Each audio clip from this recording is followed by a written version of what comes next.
Assalamu alaikum warahmatullahi ta'ala barakatuhu, barkanmu da warhaka. Yau na kawo muku wani bidiyo ne inda a cikin shi zan yi muku bayanin yadda ayyukan unlocktool suke tafiya. Unlocktool ɗaya ne daga cikin softwares na flashing wanda suna daga cikin kayan flashing na kuɗi, amma kuma yana da ɗan sauƙin kuɗi idan aka kwatanta shi da sauran tools irin su AFT Pro, Octopus da kuma Chimera tool da makamantansu haka.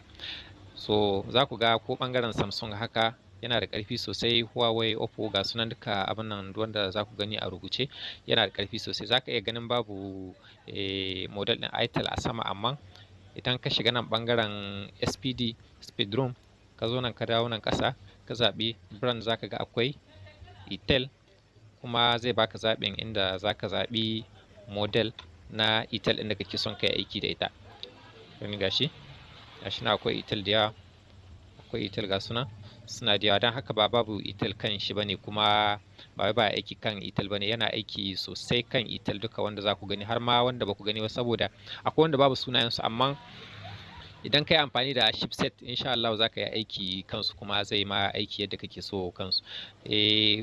Zan ɗan yi magana ne kan ayyukan shi, musamman kan wayoyin MTK, abin da shayi infinix da Tecno, musamman kuma Tecno, saboda lokacin yana aiki sosai kan MTK, har ma MTK na Samsung duka sosai. Akwai wanda version 13 14 duka yana musu aiki, yana cire musu kwantu Google da makamantansu haka, har da ma abin ga activation ƙero ya zo duka yana yi musu. Da zan zo kuna gani ɓangaren Samsung tab ɗin nan, idan na dawo bisa kan shi za ku ganin ya buɗe, kun ga akwai ɓangaren network, da haka ya danganta daga model, amma yana aikin a ga deblocage rezo. To bidiyon zan ɗan yi bayani ne kan ayyukan MTK, musamman infinix da Tecno. In dai har ka san chipset na wayarka MTK ko itel ce, ko kuma Samsung ko infinix ko Tecno, to insha Allah da wuya a ce unlocktool ba iya ma abin nan aiki, saboda yana da ɓangarorin aiki daga 2 zuwa 3, ko kuma in ce ma har 4.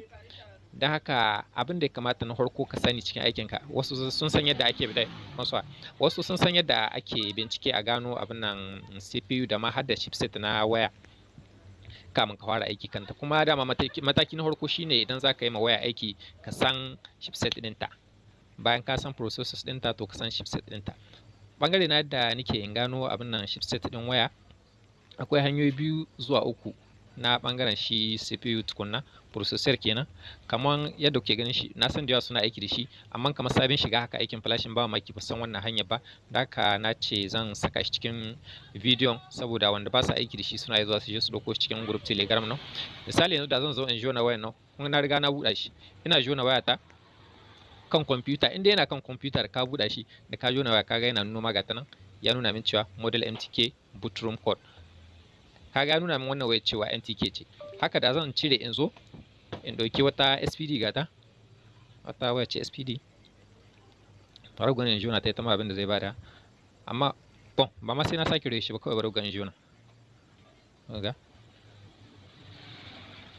Ok, kun gani ga ita kuma ƙasa ya bada model ɗinta SPD ce.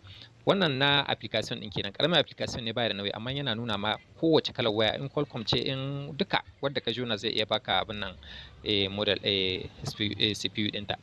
Kana bayan shi, idan ka lura lokacin da duk na jona wata waya da ƙasa nan ɓangaren hannun dama, na bari ɗan ja abin nan ku gani, da ƙasa ɓangaren nan hannun dama kuna gani akwai, yana nuna min cewa na jona waya MTK ko SPD. Shi ma wani ƙaramin application ne, zaka iya, bari ɗan nemo ku shi ku gani, USB.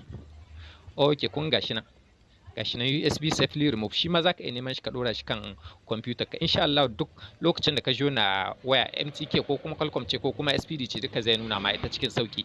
Da haka ga wanda ba su amfani da shi, suna zuwa sai su ɗauko cikin Telegram, ko kuma dukkan duk wani browser insha Allah in dai su ne ma za su gan shi.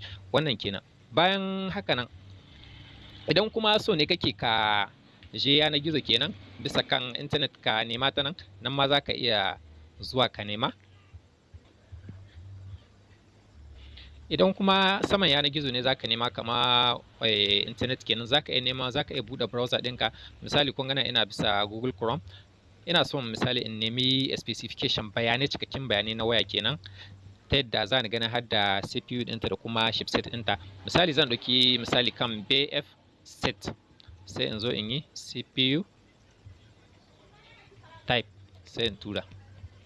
kun ga kai tsaye ta bani cewa gashi nan Tecno Pop Set Pro full phone specifications da gashi nan kuma ƙasa ta bani ina yake. Idan bata bani shi ba zan ƙara buɗe link ɗin gaba ɗaya, title ɗin kenan, in ga abin da za ta nuna min.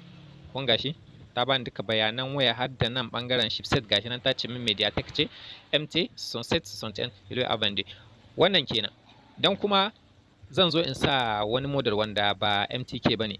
Misali nan in maida shi 6 BF6 kenan, mun san ita SPD ce. To kun gashi na abin da ta bani ita kuma ta ce min SOC Unisoc SC9863A AN.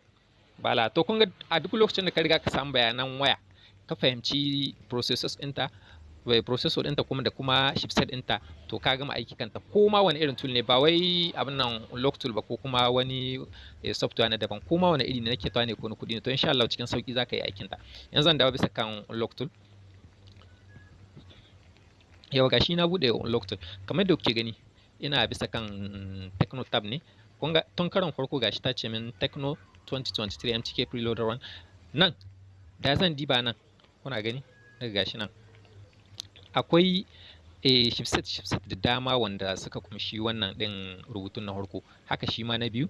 Don haka a duk lokacin da ka nemi chipset ɗinka a nan ka gan shi, to baka buƙata ma sai ka je ka rubuta suna kana neman shi, saboda akwai wasu wayoyi, tsohon wayoyi musamman MTK, infinix ko kuma Tecno ko itel wanda akwai chipset ɗin suna amma ba maki babu sunan su ciki.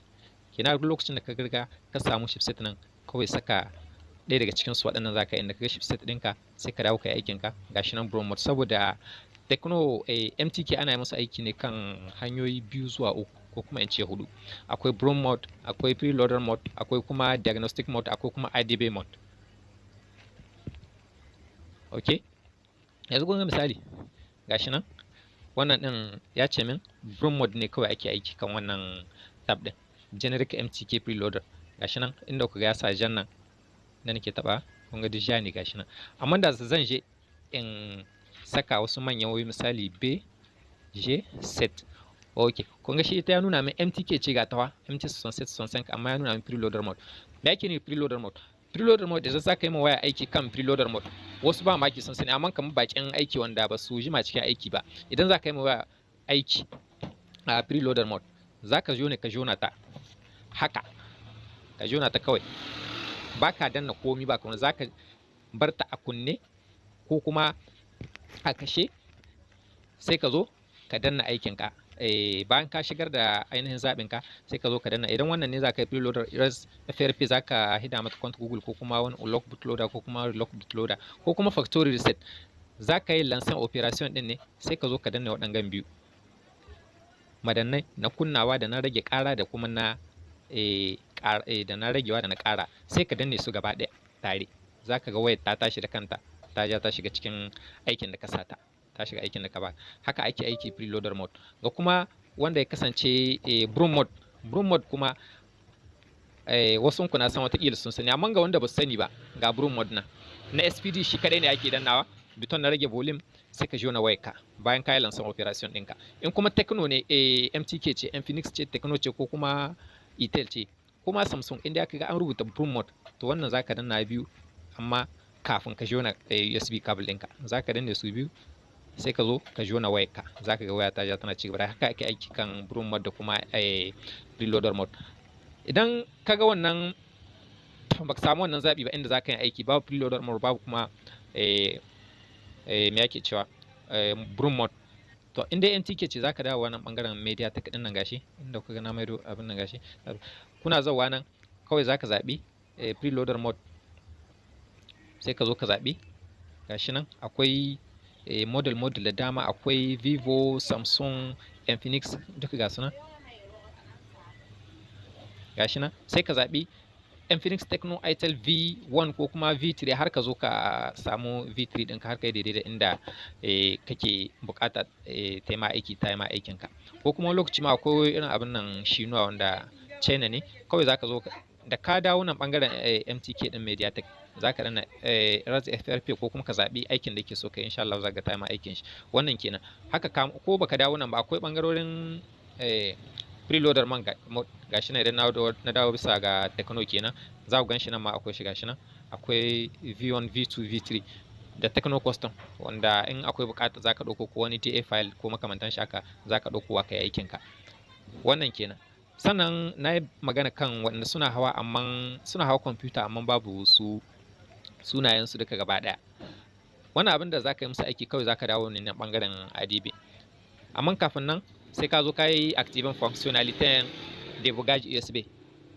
Gashi nan zan dawo misali da zaka dawo function ka gashi akwai read info, akwai MTP, inda kana shiga za ta baka zaɓin ka zaɓi me kake so ta buɗa ma.